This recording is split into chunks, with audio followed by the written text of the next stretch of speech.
Morning. Welcome to our Oscar wrap-up. And it's so early. It's so early in the morning if you're watching this.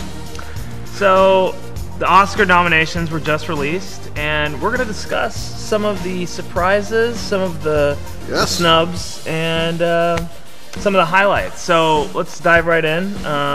Okay, first Best and Picture. foremost, I think that's the category everybody cares about. Nominees for Best Picture are American Hustle, Captain Phillips, Dallas Buyers Club, Gravity, Her, Nebraska, Philomena, 12 Years a Slave, and The Wolf of Wall Street. So there are definitely some snubs, I would say, in regards to Inside Llewyn Davis, which was really only nominated for, I think, soundtrack, right? Like, for sound mixing. Yeah. For sound editing. And cinematography as well. And cinematography. Yeah. Someone just tweeted that one. Inside Llewyn Davis got as many nominations as The Lone Ranger.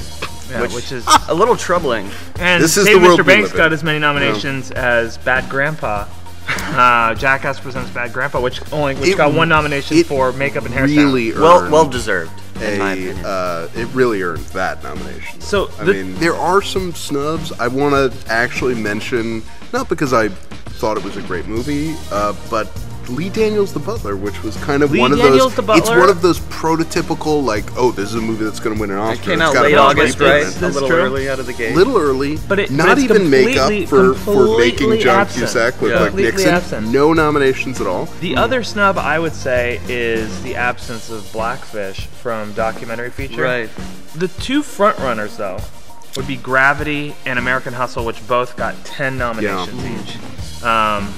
Which, it's funny because I think they're both really, really, really strong films. They obviously come at the cinematic experience from a different angle. In terms of the awards they've been given, American Hustle swept. It got every actor category, right? And Gravity got all the technical side. Between the two of them, they pretty much overlaid all of the categories. Yeah, because Gravity is a one-man show, one-woman show.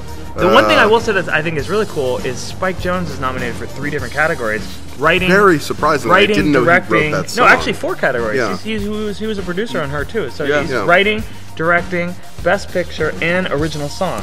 Very odd. So. I mean, that might be a combination that I've never seen before. Yeah. You know. So let's talk about animated feature for a second. It's notable that there's another year where no Pixar films have been nominated. I quite like Monsters University myself. Now let's talk about what you think will win the most awards.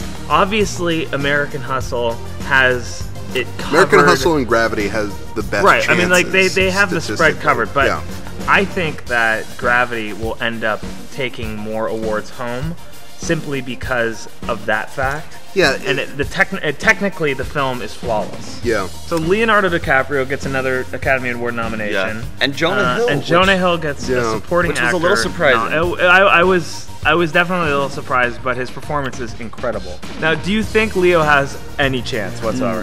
Honestly, I feel like I was reading something online. The popular consensus seems to be that, like, it's easy when you've got a really older actor like Bruce Dern, who definitely deserves to be nominated, running against a younger guy who also definitely deserves to be nominated. The popular opinion can sort of turn to, well, I don't know how many more movies Bruce Dern is going to do, but Leo will be around forever. We don't need to give him this one. This is a really strong category because we also have a GA4. Right. I think Dallas Buyers Club has it in the bag. The Golden Globes kind of showed us that. For both acting and supporting acting. And supporting acting. Well, and like you were saying, Wolf of Wall Street is just way too controversial right now to possibly win any of the categories. Which it shouldn't be. I know, but it is. That's just the way it is. That's the world we live in. You know, no nomination for Blackfish, and Wolf of Wall Street is controversial. So, wrapping up, do you guys foresee any big surprises?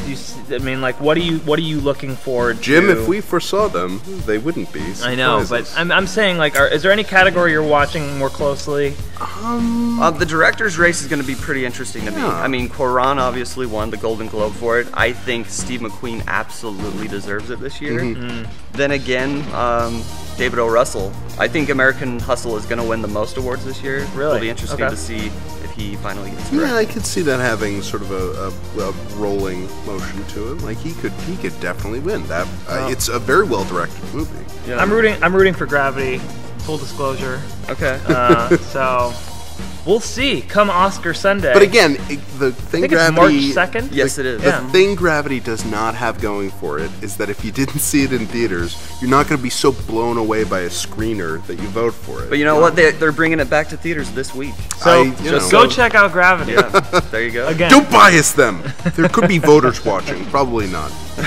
Well, so anyway, we're going to be posting a full video with all the nominations, so you can get caught up with clips and trailers, and just sort of brush up on your knowledge of all these great films that were nominated for Oscars. Yeah. And we'll be back later, I'm sure, during the course of the race to put money on it publicly and really put our reputations on the line. Absolutely. Yeah, That's we'll what come we up do. with some specific numbers and we'll be back. Yep. So For Movie Clips, I'm Jimmy. I'm Sam. And I'm JS. Thanks for watching.